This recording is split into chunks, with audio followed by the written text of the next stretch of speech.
사랑하는 여러분, 오늘은 부활 두 번째 시간입니다. 지난주에 예수님은 역사적 실존 인물이었고 또 부활도 역사적 진실이다 말씀드렸죠.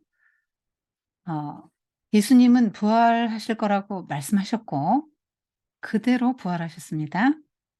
이것은 예수님의 모든 말씀은 참되고 영원하다라는 것을 말해주죠. 어, 교회 오래 다녀도 부활을 못 믿는 사람들이 의외로 많아요. 예수님이 역사적 실존 인물인 것까지는 믿고 그분이 인류를 위해서 죽으셨다는 것까지는 믿겠지만 부활은 안 믿으신다. 이런 분은 절반만 믿는 게 아니고요. 사실은 둘 다 못 믿는 거예요. 이 십자가와 부활은 떼려야 뗄 수 없는 한 세트예요. 십자가 사건은 한마디로 예수님이 나를 위해서 대속제물이 되어 주셨기 때문에 '나는 의롭다 하심을 받았다.'라는 거예요. 근데 내가 의로워진지 아닌지 뭘로 알아요? 예수님이 부활하신 게 그 증거라는 거예요. 그런데 내가 부활을 안 믿으면 예수님의 십자가 사건도 나와 아무 관계가 없게 되는 거예요. 그래서 믿는다고는 말하지만 믿음의 실체와 근거가 없는 겁니다. 그래서 내가 무엇에 근거해서 믿는다고 생각하고 말하고 있나를 잘 살펴야 해요. 예수를 믿는다는 거는 어떤 한 종교인이 돼서 교리를 뭐 믿는다거나 뭐 교회에 출석한다거나 어떤 목사님의 설교에 공감하고 아멘으로 어 동의한다거나 혹은 쪼끔 도덕적으로 사는 삶을 의미하지 않아요. 신앙생활의 핵심은 뭐냐면 예수님이 내 죄를 위해서 죽으셨다라는 걸 믿는 거예요. 그래서 '나는 의로워졌다.' 그리고 '예수님은 부활하셨다. 지금도 하나님의 보좌 우편에서 살아계시다.'라는 것을 믿고 그분과 계속 인격적인 관계를 맺으면서 그 그분을 그분으로부터 이제 기도하고 공급받는 거죠. 그러면서 하나님의 일을 해 나가는 거예요. 그리고 그분이 너무나 오결하신 분이기 때문에 그분의 인품을 자꾸 닮아가고 싶고요. 그분을 더 사랑하게 되고요. 사랑하니까 그분의 말씀에 순종하게 되고요. 또 그분이 고난받고 부활의 영광에 들어가신 그 삶의 자취를 따라가는 거예요. 그래서 고난도 받고 또 부활 신앙으로 이 땅에서도 더 능력 있는 부활의 삶을 살아가는 것이 예수 믿는 것이에요. 그러니까 이 부활 신앙이 없으면요. 교회 30년 다녔어도 성도 아닙니다. 그래서 예수님의 십자가 부활에 초점을 맞추지 않으면 어 그 균형을 잃은 거예요. 사도들도 초대교회 베드로도 사울도 바울도 그랬잖아요. 항상 예수 그리스도 십자가와 부활만 전했죠. 그래서 오늘날 치유라든가 어 어떤 문제 해결 그런 데 집중한다거나 어떤 복 받는 데 치중하게 되면 그 올바른 신앙이라고 보기 어렵습니다. 전체 중에 아주 부분적인 것이기 때문에 굉장히 많은 것을 놓치게 되는 거예요. 그거는 신앙의 전부가 절대 아닙니다. 오늘은 부활 사건의 의미 어떤 메시지를 주고 있는가 그다음에 2000년 전의 그 부활 사건이 오늘날 우리 삶에 실제적으로 어떻게 적용되고 재현되는가를 말씀드릴게요. 부활의 개념을 알려면 먼저 반대 개념을 에 알아야 되겠죠. 자, 학자들이 평생에 걸쳐 최선을 다해 탐구한 주제가 우주의 비밀이지요. 그리고 인간의 생애에 대한 것입니다. 인생의 의미에 대한 것. 뭐 '이 세상은 어떻게 생겨났을까? 아 인간은 대체 무엇인가? 왜 이 세상엔 악이 있고 고통이 있나? 왜 인간은 어 늙고 병들고 죽나?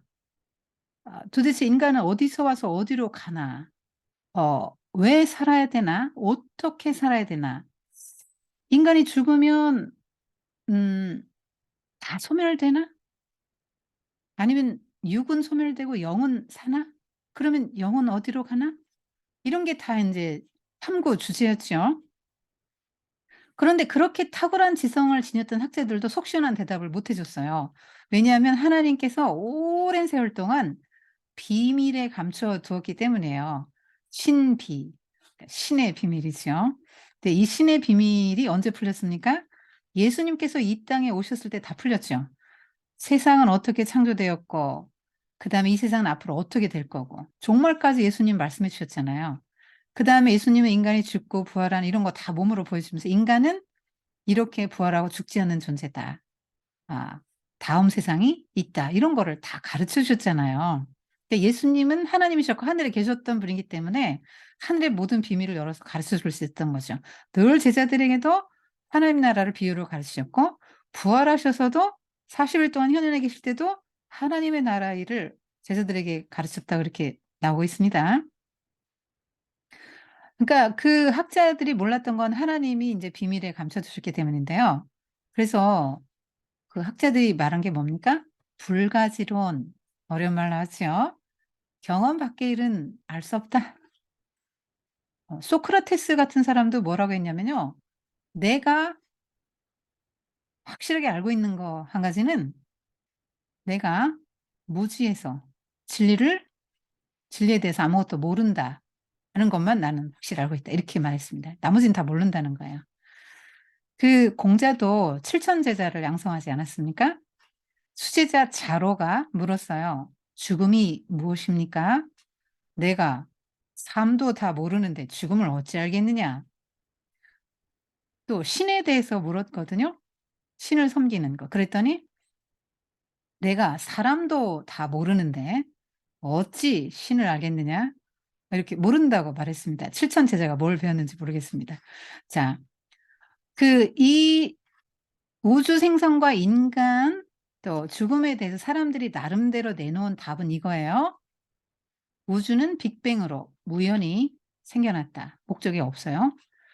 사람은 아메바에서 진화한 존재다. 수많은 돌연변이를 거쳐서 침팬지의 후손이라는 거죠. 사람은 물질 덩어리고 이기적인 유전자 조합에 불과하다. 또 인간은 동물이다. 동물에게는 태어나서 성장하고 살다가 늙고 병들어 죽는 것은 자연스러운 현상이다. 인간은 또 자연의 일부다. 죽음은 자연으로 돌아가는 것이다. 또 죽음은 원래 삶에 내재되어 있는 것으로 삶의 일부다. 또 죽으면 끝이다. 과학적인 증거 자료를 제시할 수 없는 내세는 진리로 인정할 수 없다. 이것입니다. 그런데 예수님께서는 선명하게 그 답을 알려주셨습니다. 우주는 저절로 우연히 생긴 게 아니고 목적이 있게 삼위일체 하나님께서 창조하셨고요. 성자 예수님은 그 창조를 실행하신 창조주라는 거예요. 계획은 성부 하나님께서 하셨고요. 그리고 인간은 진화한 존재가 아니고 존귀한 하나님의 형상을 따라서 삼위일체 하나님이 창조하셨다는 거예요. 여러분 돌연변이 좀 나쁜 거잖아요. 근데 더 나쁜 것들이 계속 생겨서 이렇게 아름답고 능력 있는 사람이 됐다고요? 그리고 돌연변이들이 수많은 돌연변이들이 존재하는 세상이 보시기에 아름다웠을까요? 심히?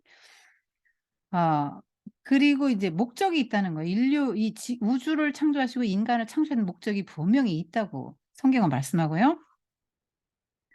그리고 인간은 그 존귀한 하나님의 형상을 따라서 빚어졌다는 거예요. 그러니까 동물 중에 하나가 아니에요. 동물성도 있죠. 그런데 영이 있어요. 영은 뭐냐면 하나님과 교제할 수 있는 거거든요. 언어를 사용할 수 있어요. 영적인 존재는 언어를 사용합니다. 하나님과 교통하도록 하나님이 언어를 주신 거죠, 영적인 존재들에게는. 그래서 영도 있고 인격도 있잖아요. 동물계는 그런 게 없어요. 그러니까 인간은 동물의 형상으로 지음받지 않았습니다. 동물과 같은 격이 절대 아니에요. 동물은 사람의 형상으로 지음받지 않았어요. 비슷한 면도 있지만 완전히 달라요. 동물을 지배하도록 만드셨다고 성경이 말씀하고 있습니다. 그리고 인간은 자연의 일부가 아니에요. 자연은요 의식도 없고 인격도 없고 신성도 없어요. 하나님의 왕권 대리인으로서 인간이 그 자연 만물을 다스리도록 사랑으로 섬기고 보호하고 다스리도록 지음받았다고 성경이 말씀하고 있죠. 또 죽으면 끝이다? 성경은 죽음이 끝이 아니다. 생로병사는 내추럴한 흐름이 아니다. 인간은 원래 영생의 존재로 지음받았는데 죄 때문에 죽게 됐다는 거예요. 그래서 죄로 인해서 죽음이 왔어요. 죽음은 두 종류죠. 육적인 죽음은 육이 영과 육이 분리돼서 육은 흙으로 돌아가고 영은 하나님 나라로 가는 거예요. 영적 죽음은 뭐냐면 하나님과의 관계의 단절을 말하는 거예요. 근데 이 죄가 없었으면 죽지 않았는데 죄 때문에 죽었어요. 그래도 하나님과의 관계는 끊어지지 않아요. 영원하신 하나님의 형상으로 지음받았잖아요. 그렇기 때문에 하나님은 영원하시죠. 죽음이 없어요, 하나님에게는. 그래서 영원하신 하나님과 관계를 맺도록 애초부터 지음받은 하나님의 파트너예요, 인간은. 그렇기 때문에 흙 속에 두지 않아요. 일으켜서 하나님과의 영원한 교제의 자리로 불러 올려 주시는 것입니다. 그래서 예수님은 "하나님은 산 자의 하나님이요 죽은 자의 하나님이 아니다. 하나님 앞에 모두가 살았느니라." 이렇게 말씀하셨잖아요. 그래서 육은 흙으로 돌아가고 영은 하나님 계시는 낙원으로 가요. 그래서 주님 품에 안식하다가 호련히 나팔소리와 함께 우리가 다 깨어 일어나서 부활해서 하나님 믿는 사람들은 새하늘 새 땅으로 갑니다. 그 새하늘 새 땅은 우주적 부활이죠. 그 새하늘 새 땅은 쇠하지 않고 썩지 않고 어 영광스럽다고 나오죠. 그 새하늘 새 땅에서 우리도 그렇게 살기에 적합한 썩지 않고 쇠하지 않고 영광스러운 몸으로 다시 살아요. 그러니까 이 땅에선 우리가 죄로 인해서 죽을 수밖에 없고 죄의 그림자인 뭐 질병이나 여러 그 감정들을 경험하죠. 뭐 좌절 이런 것들을 경험하지만 새하늘 새 땅에선 그런 게 하나도 없어요. 다 사라지고 없습니다. 그러니까 하나님의 나라는 의와 평강, 아 또 기쁨, 뭐 희락, 아 사랑, 선 이런 것으로 충만한 그런 세계죠. 이것이 예수님께서 드러내 밝혀주신 우주와 인생의 비밀들이에요. 예수님은 이 세상이 마지막 때 어떻게 될 거다라는 것도 다 말씀하셨죠. 요한계시록에 나옵니다. 자, 이 예수님의 부활에는 어떤 메시지가 담겨 있나 몇 가지로 추려봤습니다. 첫째, 예수님은 지금도 살아계시다. 그러니까 종교가 굉장히 많은데요. 부활을 주장하는 종교는 기독교밖에 없어요. 부처도 공자도 무덤이 있죠. 예수님만 무덤이 없습니다. 우리는 죽은 자에게 뭘 부탁하진 않죠. 죽은 자는 우리를 위해서 아무것도 해줄 수 없어요. 그러니까 불교도 기도는 하는데요. 원래 불교가 뭐냐면요. 자기가 고행을 통해서 수행해서 이 고통의 세계에서 벗어나서 해탈하는 거예요. 부처가 되는 것이 불교입니다. 그런데 누구한테 기도해요? 자기 스스로 힘으로 자력 구원인데 기도의 대상이 원래 없어요. 그런데 왜 기도하냐? 우리나라 전통 종교의 무속 종교와 이렇게 습합이 됐기 때문에 기도를 하는 것입니다. 그리고 유교도 역시 공자 이름 불러가면서 기도하진 않죠. 이미 죽었잖아요. 조상신의 이름을 불러가면서 제사는 드리고 기도는 하지요. 그런데 조상들도 역시 어 이미 죽었어요. 힘이 없어요. 아무리 가면 잘 되고 우선 잘 되게 복 주시라고 기도해도 아 그대로 안 됩니다. 그런데 기독교는 예수님의 이름으로 기도를 한단 말이에요. 왜요? 살아계시기 때문에.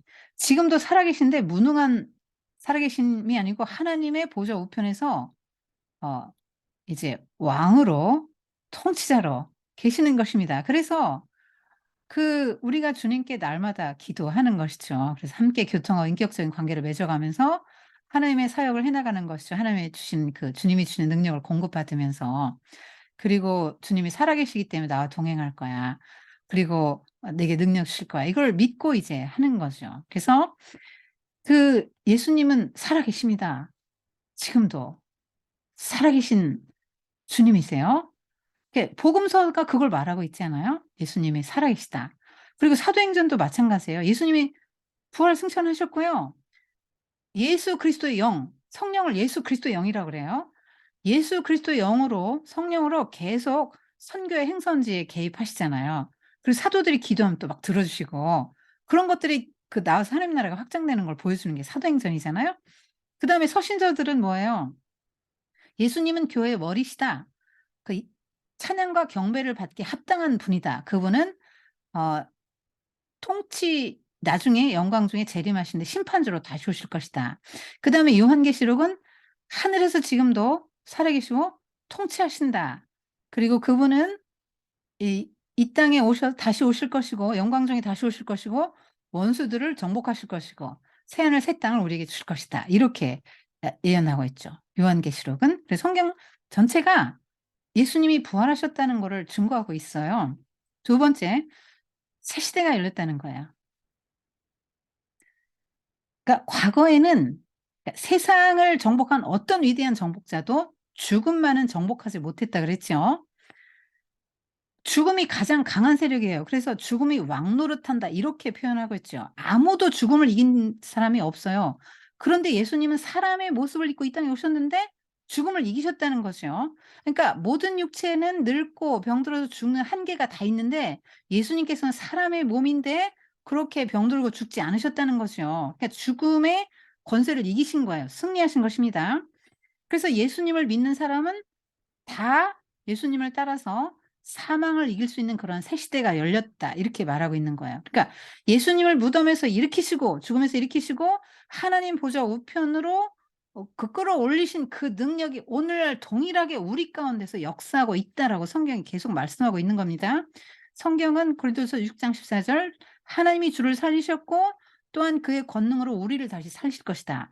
우리를 살리실 뿐 아니라 하나님 보좌 우편까지 지금 우리는 하늘 천국 시민이잖아요.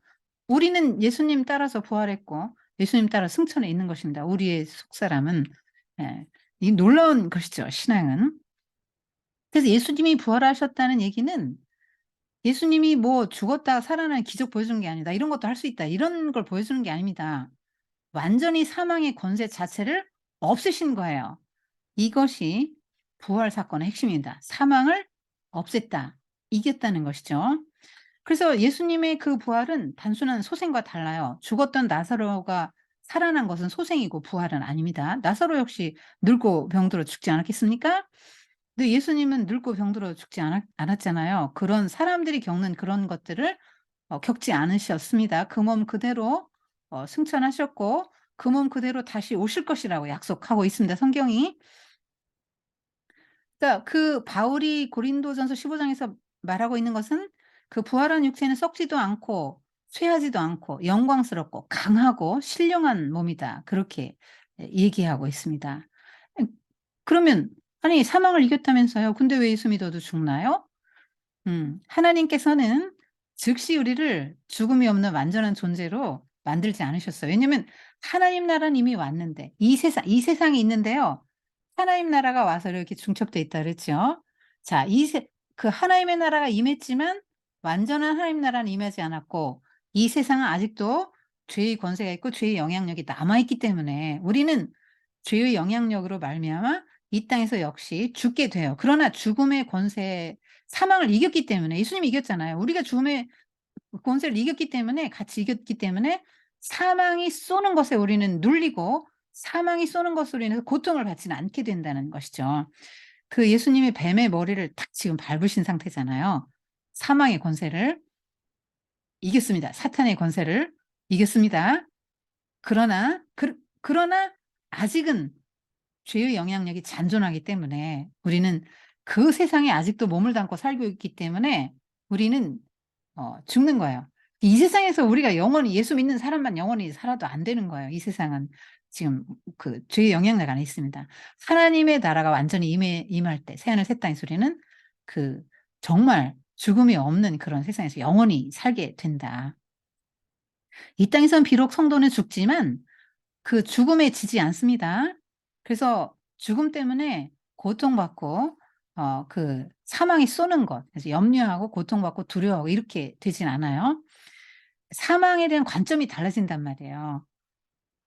우리가 인제 코로나 겪으면서 얼마나 사람들이 죽음을 두려워하는지 생생하게 봤죠.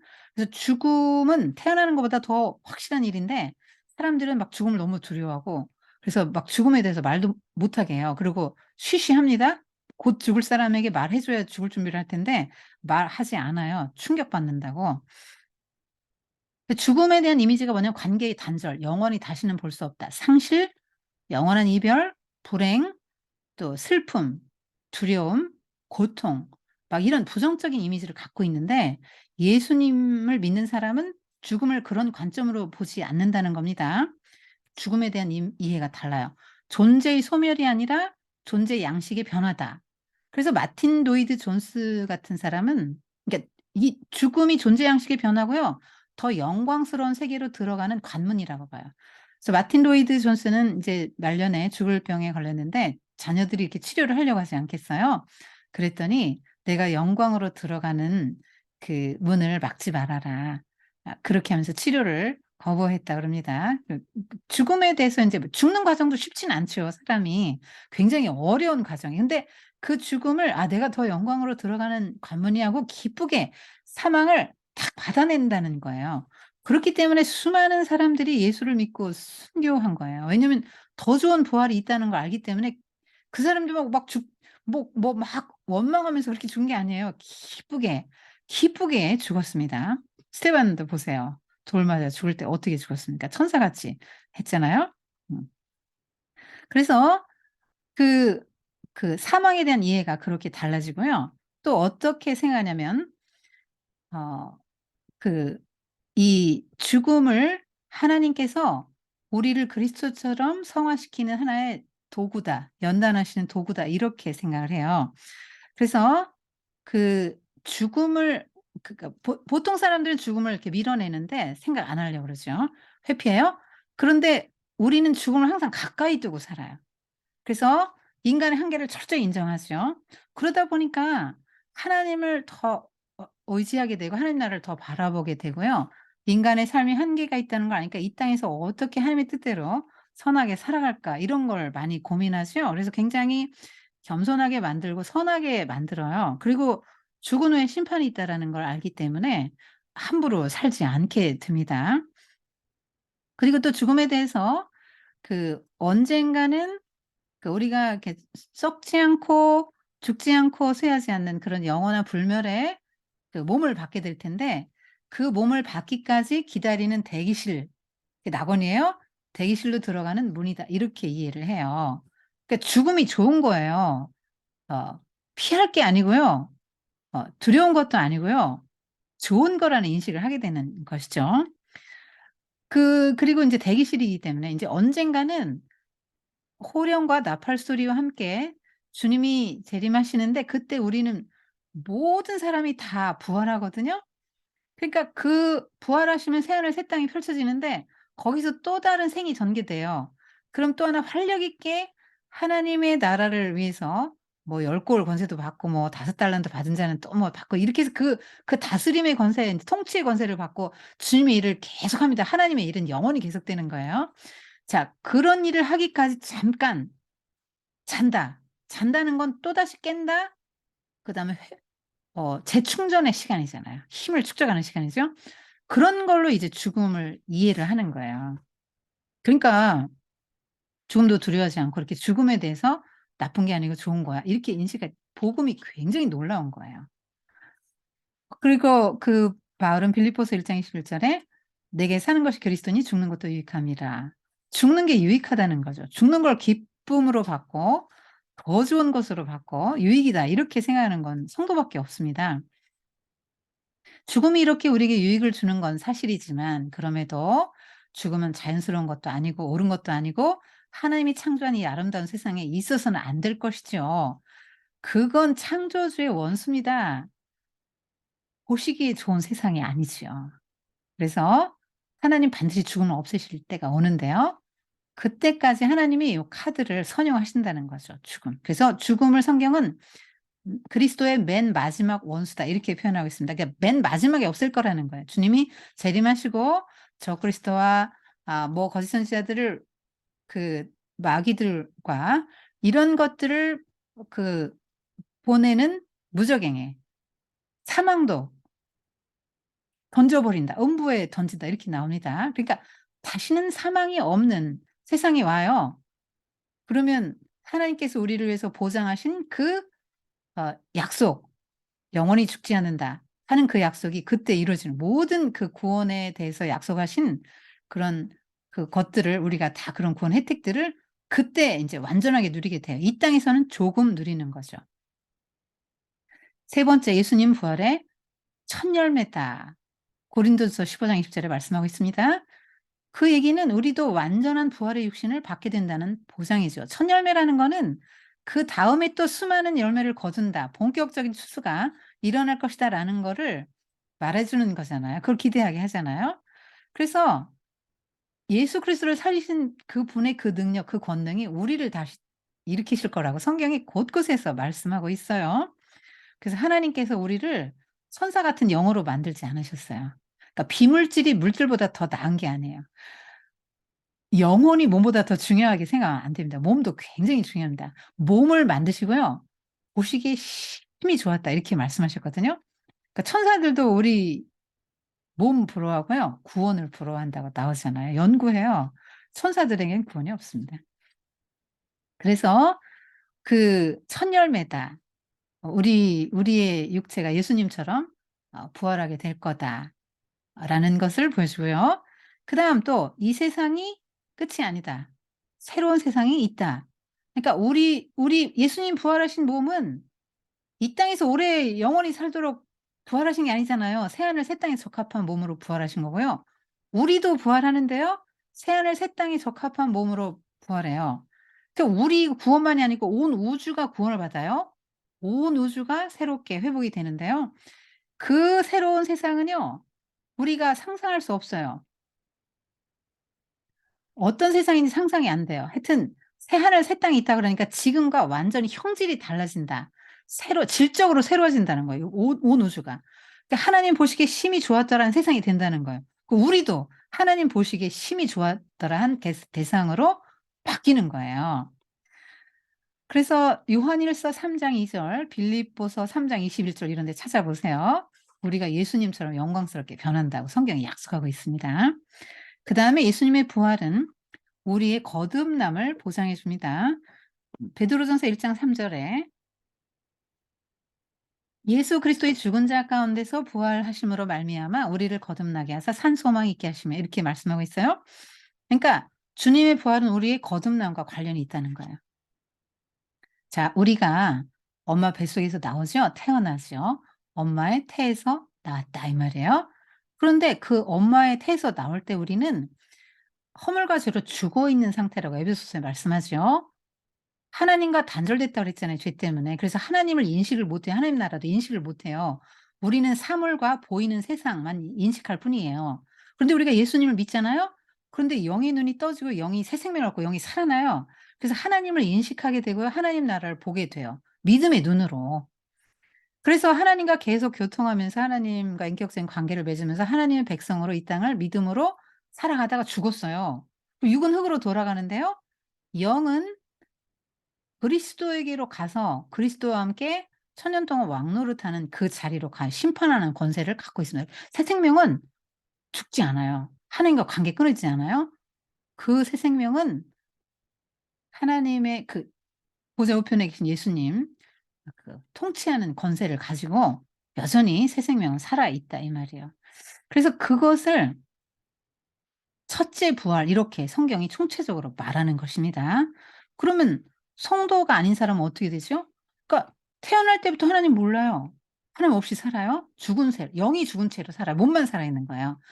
그 사람이 예수를 믿으면 살지만 예수를 안 믿고 그냥 죽었어요? 살다가 죽었어요?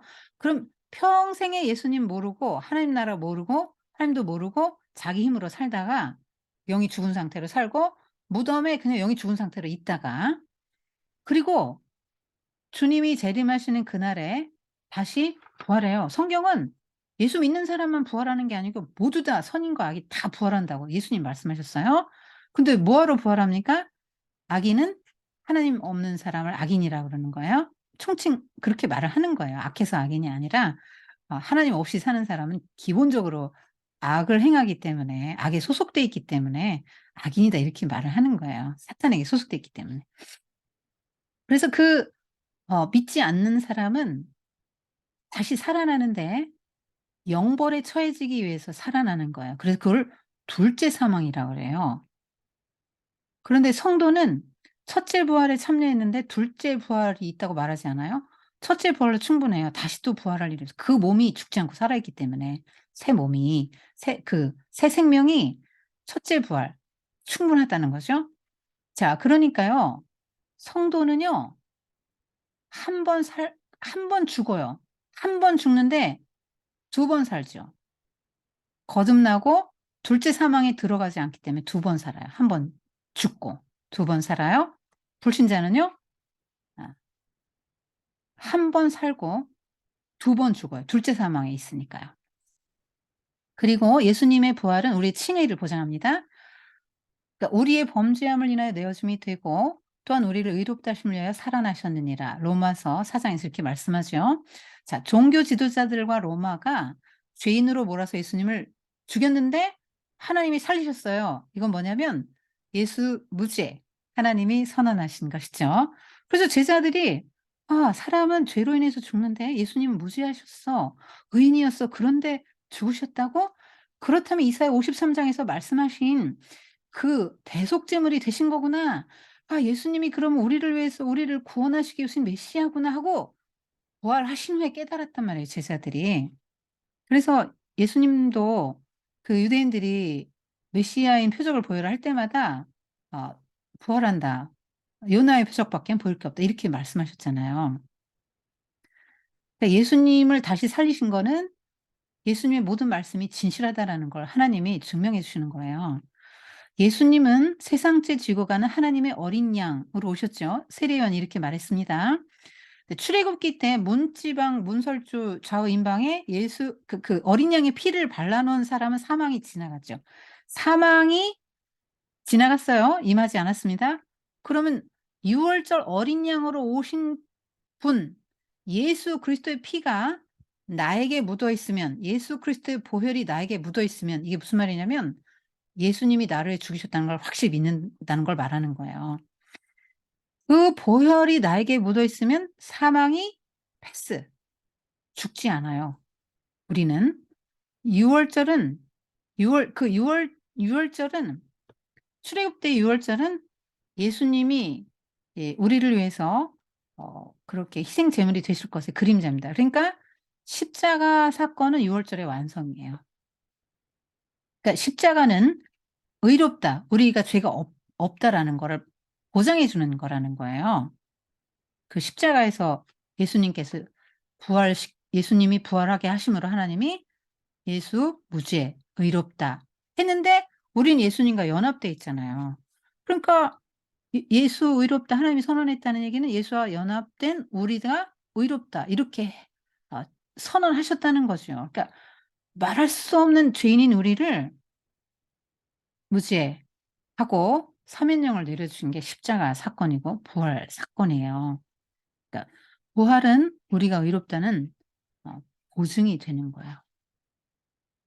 그래서 한 세트라고 말씀드린 거예요.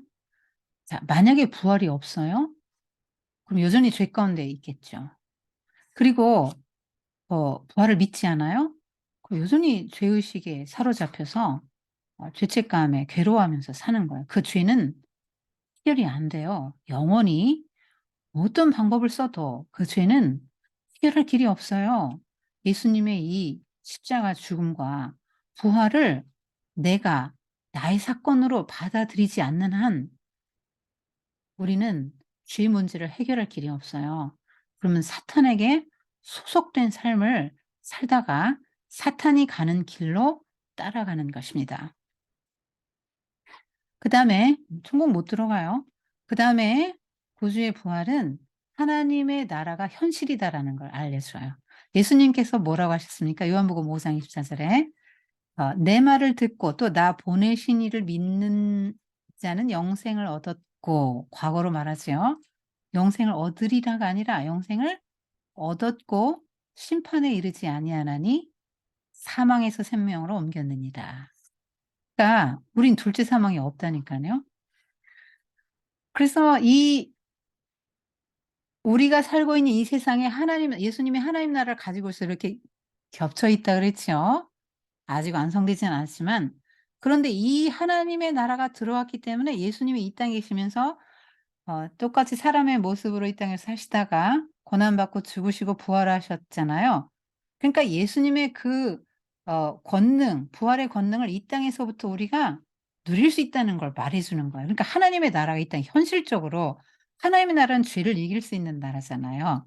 그 나라가 죽음도 이기고 죄도 이기고 죽음의 증상들도 이기는 나라예요. 그래서 그 나라가 이미 이 땅에 임했는데 그거를 내가 믿고 현실에 적용하면서 사는 거예요. 그래서 왜 그 마르다에게 예수님이 찾아가서 "내 오라비가 다시 살리라, 나사로." 그랬더니 마르다가 뭐라 그랬어요? "아이 뭐 마지막 날 부활에는 살겠죠. 근데 지금 죽어서 나흘이나 됐어요. 썩어서 냄새 나요." 그랬더니 "네가 믿으면 영광을 보리라 하지 않았느냐?"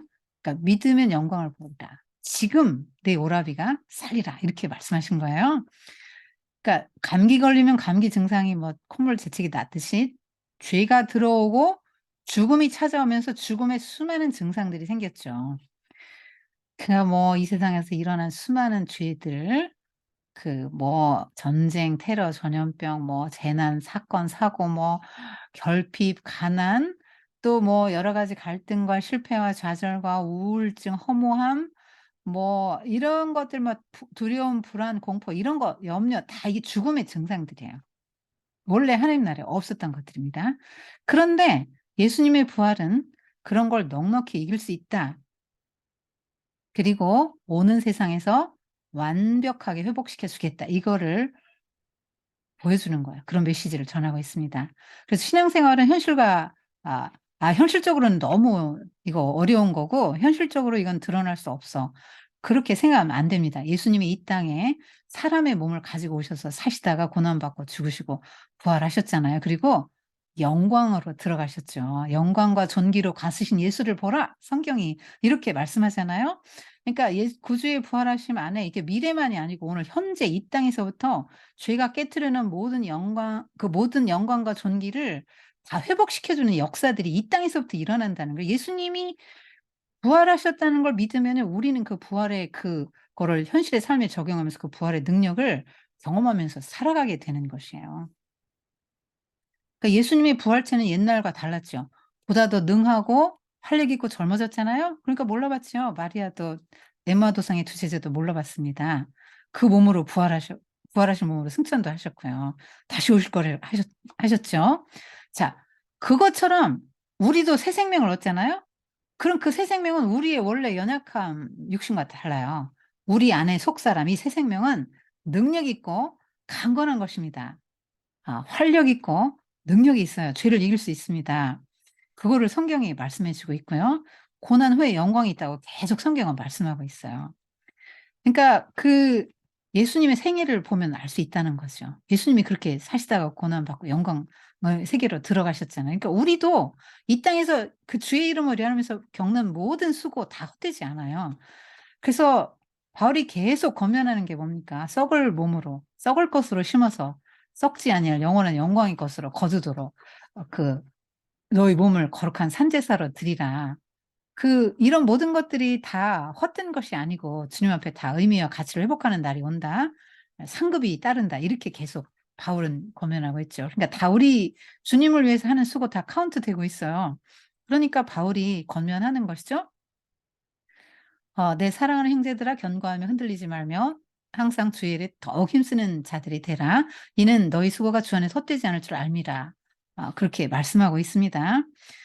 그래서 그 예수님을 보아도 이 세상이 회복될 거, 우리가 회복될 걸 믿을 수 있는 거고요.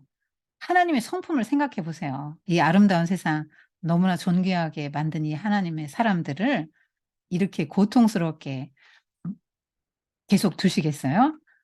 언젠가는 회복시키시죠. 하나님은 그런 의지를 갖고 계시고 구원을 차곡차곡 실행해 가고 계신 것이죠. 그래서 이 부활을 믿는 사람들은 굉장히 삶이 좀 달라져요. 새 사람이 돼요. "보라, 새 것이 되었도다. 이전 것은 지나갔으니 보라, 새 것이 되었도다." 이렇게 말씀하고 있죠. 새로운 피조물이 됐다고요. 그러니까 어 그냥 신앙생활을 뭐 그냥 뭐 마음의 평안을 좀 누리고 주님께 또 위로받고 또 좋은 사람들 만나서 교제 좀 하고 또 뭐 '선행 좀 하다가 죽어서 천국 가면 되지.' 이렇게 생각하면 안 됩니다. 굉장히 많은 부분을 놓치고 있는 거예요.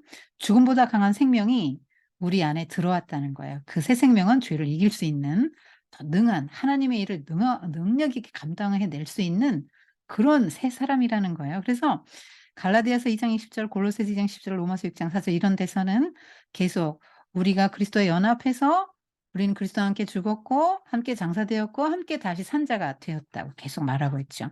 그러니까 우리가 예수님을 믿을 때 성령께서 어떻게 하냐면 예수님의 죽으심과 부활을 우리 삶에 그대로 적용시키고 재현시켜서 우리의 성품과 우리의 인격, 이런 것들을 다 변화시켜 줍니다.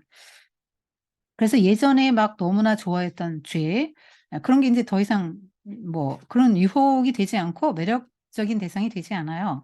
그래서 뭐 그 죄가 유혹해도 뭐 아무 반응을 보이지 않습니다. 그리고 그건 죄에 대해 죽은 거잖아요. 그리고 예전에는 막 누구한테 뭔 말 들으면 자존심이 상해서 발끈했는데 뭐 아무렇지도 않아요, 뭔 소리를 들어도. 왜요? 죽었기 때문에. 그리스도와 함께 우린 죽었습니다. 그리고 부활했는데 어떤 몸으로요? 옛날과 다른 몸으로 부활했다는 거예요. 더 이상 연약하지 않습니다. 그걸 믿어야 해요. 어 능력 있게 죄를 이길 능력이 점점 더 주어집니다. 그리고 하나님을 점점 더 사랑하고 더 섬기고 싶고요. 그렇게 섬길 수 있는 능력이 주어지기 때문에 하나님께 대해서 산자가 되는 거예요. 그래서 무슨 일을 하라고 할 때 "아 저는 무능해요. 저는 연약해서." 이런 얘기를 하면 안 되는 겁니다. 자기가 하는 게 아닙니다. 하나님이 하시는 거고 새로워진 속사람이 하는 것입니다. 성경 곳곳에서 부활한 사람들의 얘기를 해 주고 있죠. 아브라함이 이삭을 바칠 때 아브라함도 그 부활 신앙으로 시험 이겼잖아요. 아브라함을 믿은 바 하나님은 죽은 자를 살리시며 없는 것을 있는 것 같이 부르시는 하나님. 그래서 아브라함은 이삭 바치면서요. 부활을 경험했고요. 부활 신앙의 소유자가 된 거예요. 이삭도 마찬가지죠. 그리고 예수님 당시에 치유받은 수많은 병자들, 뭐 회개한 거듭난 삭개오, 또 시리에 빠졌다가 어 그 회복된 베드로 다 부활한 사례죠. 특별히 막달라 마리 한번 예를 들어 볼게요. 이 사람은 일곱 귀신 들렸으니까 얼마나 그 삶이 피폐했겠어요. 근데 예수님 만나고 새 생명을 얻고 하나님의 나라에 들어갔어요. 그래서 여자 수제자가 됐습니다. 그런데 예수님 예수님을 따르고 그렇게 의지하고 사랑하면서 살았는데 예수님이 어느 날 죽었단 말이에요. 너무나 사랑하고 의지했는데 잃어버렸어요. 상실했죠. 그래서 무덤에 가서 웁니다. 아, 자기 인생이 끝난 것 같았을 거예요. 그래서 무덤 앞에서 울면서 무덤을 굽으려서 이렇게 들여다보니까 천사가 보리맡에 발끝에 이쪽에 예수님 계셨던 그 안치됐던 자리에 여자야 어찌 우느냐?" 이렇게 말합니다. 주님이 살아나셨다. 그래서 예수님이 옆에 이렇게 딱 계신데 뒤에 계신데 몰랐죠. "그 여자야 어찌하여 우느냐?" 예수님이 이렇게 "어찌하여 우느냐?" 이렇게 말씀하시죠. 그래서 내 주를 사람들이 가져갔어요. 어디다 뒀는지 말해 주세요." 이렇게 말하죠. 오늘날 수많은 사람들이 교회를 안 다니는 사람은 물론이고 교회를 다니는 사람들도 무덤 앞에 막달라 마리아 같이 울고 있어요. "내 남편이 죽었어요. 내 자식이 죽었습니다. 내 재산을 누가 뺏어갔어요. 내 희망이 다 날아갔습니다. 내 명예를 누가 훼손시켰어요." 이러고 막 울고 있어요. 그래서 모든 인류는 무덤과 같은 현실에서 울고 있는데 주님 말씀하시죠. "어찌하여 우느냐." 그래서 예수님을 믿는 사람들 마리아가요. 부활하신 예수님을 만나는 순간 그러한 모든 슬픔이 하루아침에 확 바뀌잖아요. 단번에 바뀌죠. 기쁨으로. 굉장한 기쁨으로 바뀌잖아요. 부활을 경험하기 전의 성도와 부활을 경험한 부활 신앙을 가진 성도는 그런 차이가 나는 거예요.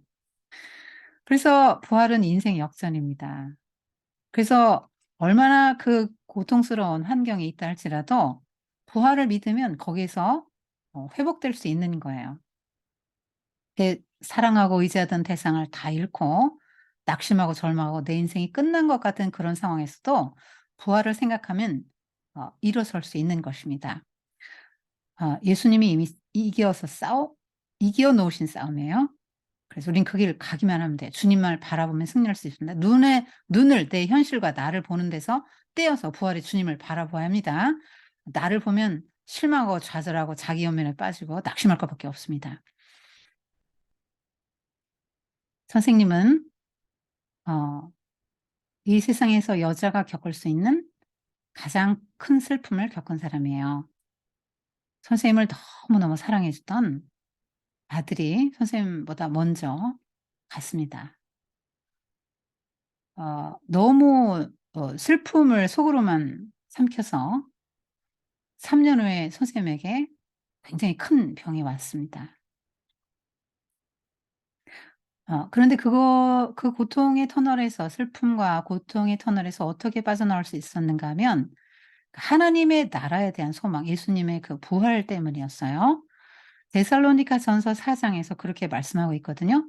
"소망이 없는 자처럼 슬퍼하지 말아라. 죽었다가 다시 살아난 예수를 믿을진대 그가 다시 살려서 너에게 데려다 줄 것이다." 그 약속의 말씀이 있어요. 그래서 성도들을 이 부활로 서로 위로하라 이렇게 말씀하고 있습니다. 그러니까 부활을 믿어요. 하나님의 나라를 믿습니다. 주님께서 다시 지금은 안식하게 하시다가 내 품에 돌려줄 걸 확실히 믿고 그 하나님 나라를 소망하며 살아가요. 그래서 선생님은 부활을 경험했기 때문에 지금 다른 사람들을 부활시키고 살려내는 일을 하고 있는 것입니다. 그러니까 남을 부활시키기 전에 본인이 부활을 경험해야 돼요, 막달라 마리아처럼. 연약한 사람이 어떻게 남을 강건케 하겠어요? 죽은 사람이 어떻게 남을 살리겠습니까? 병든 사람이 어떻게 남을 고쳐 주겠어요? 부활한 사람, 더 능력 있게 부활을 경험한 사람이 남을 살리고 세워 줄 수 있는 것이죠. 그래서 회복된 사람이 세상도 회복시키고 사람도 회복시키는 거예요. 그래서 '내가 거듭났다. 새 생명 얻었다는 증거가 뭡니까? 내가 지금 다른 사람들을 살리는 삶을 살고 있냐.' 하는 것이죠. 그 고린도전서 15 장에서 바울이 뭐라고 합니까? 마지막 아담, 첫사람 아담이 생명이 되었다 함과 같이 마지막 아담은 살려주는 영이 되었다. 되었느니 이렇게 말씀하고 있죠. 그러니까 예수님은 본인만 산 게 아니고요. 다른 사람을 살려주는 영이다. 그러니까 예수님을 믿는 우리도요. 당연히 예수님 따라서 남을 살려주는 삶을 살아야 되는 것이죠. 적극적으로 남을 살려줘야 돼요. 그래서 개인도 자기 자신도 그런 슬픔과 고통과 이런 죽음의 그림자들 이런 것에서 자기 자신도 부활해서 일어나야 되고요. 남도 살려야 되는 거예요. 교회 공동체에서도 한번 보세요. 수많은 상처받고 실패와 아픔과 고통을 경험한 사람들이 교회에 오면은요. 그 사람들이 다시 새 출발하도록 새 삶을 살아갈 수 있도록 격려하고 믿어 주고 지지하는 그런 공동체가 되어야 돼요. 초대교회는 부활 공동체였어요. 부활 공동체는 예수 그리스도의 부활을 경험하고 믿는 사람들이 모인 공동체란 말이에요. 그래서 나 자신도 살아나야 하고요. 그러니까 과거의 어떤 나의 그 죄로 나를 자꾸 정죄하지 마세요. 부활을 믿으면 죄책감에서 자유로워집니다. 나를 용서해야 됩니다. 예수님이 용서했고 하나님이 용서하시는데 여러분이 왜 여러분 자신을 용서하지 못합니까? 그리고 남도 용서해 줘야 되죠. 과거의 사실로 낙인 찍고 그렇게 대하면 안 됩니다. 그 새 사람 되게 도와줘야 돼요. 하나님이 그 사람 용서했는데 여러분이 왜 그를 낙인 찍고 예전에 그걸로 대합니까? 여러분이 하나님입니까? 하나님보다 더 나은 분입니까? 자, 그리고 부활이 있기 때문에 성도는 절대로 낙심하면 안 됩니다.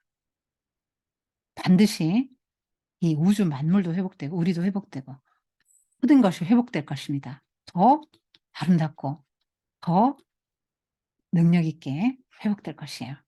그래서 바울은 어 만약 우리가 그리스도 안에서 다만 우리가 바라는 게 이 생의 삶뿐이라면 모든 사람 가운데 더 불쌍한 자다. 그래서 부활 신앙이 없는 그리스도인을 너무너무 불쌍한 사람이라고 말했고요.